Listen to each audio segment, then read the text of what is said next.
ఒక్కటి గుర్తుపెట్టుకోండి భయ్, ఎంత ప్రోగ్రామ్ చేసినా సరే గణేశుడు అనేది ఎంజాయ్ చేసుకునే హబ్బు మాత్రం కాదు. మళ్ళొకసారి చెప్తున్నా, ఆయన ముక్కోటి దేవతలకు ముందుగా పూజ చేయాలన్నా సరే గణపతికి చేసిన తర్వాతనే చేయాలి. చాలా పవర్ఫుల్ అయినా హనుమంతుడు తోకతోటి కొడతానే తొండంతోటి కొడతాడు. బట్ స్టిల్ ఏంటంటే మన దాంట్లో చాలా మంది తెలుసో తెలియకనో స్వామి దగ్గరికి తాగి వస్తున్నారా లేదా? మహాపాపం అది ఏంటంటే ధర్మ ద్రోహం. అది ఏంటది? మీరు నిమజ్జనం చేసేటప్పుడు కూడా ఎట్లాంటి సినిమా పాటలు కూడా పెట్టకుండా దేవుని పాటలు పెట్టుకుంటా నిదానంగా స్వామిని తీసుకొని భజన లేదంటే దేవుళ్ళ పాటలు పెట్టుకొని పోవాలి మీరు. ఆ రోజు ఇప్పుడు ఏమైపోతుందంటే చాలా మంది కల్చర్ ఏమైపోతుందంటే అన్న వాళ్ళందరూ డీసీఎం లో గణేష్ ఎక్కించిన తర్వాత కొందరు ఏం చేస్తున్నారంటే డీసీఎం లోనే బాటిల్ పెడతారు, తాగే బాటిల్. హుసేన్ సాగర్ చెరువు దగ్గర పోయినప్పుడు మనల్ని తాగుతారు. తాగి ఏం చేస్తున్నారంటే వాటర్ ప్యాక్లు తీసుకొని మన దాంట్లో ఉన్న అమ్మాయిలను కొడుతున్నారు ఇట్లా వాటర్ ప్యాక్లతో.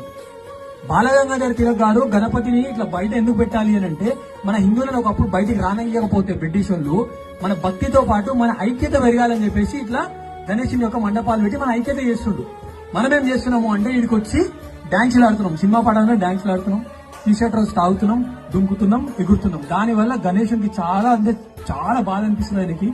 అయినా చెప్పిస్తే మనం లైఫ్ లో మాత్రం అస్సలు బాగుపడం.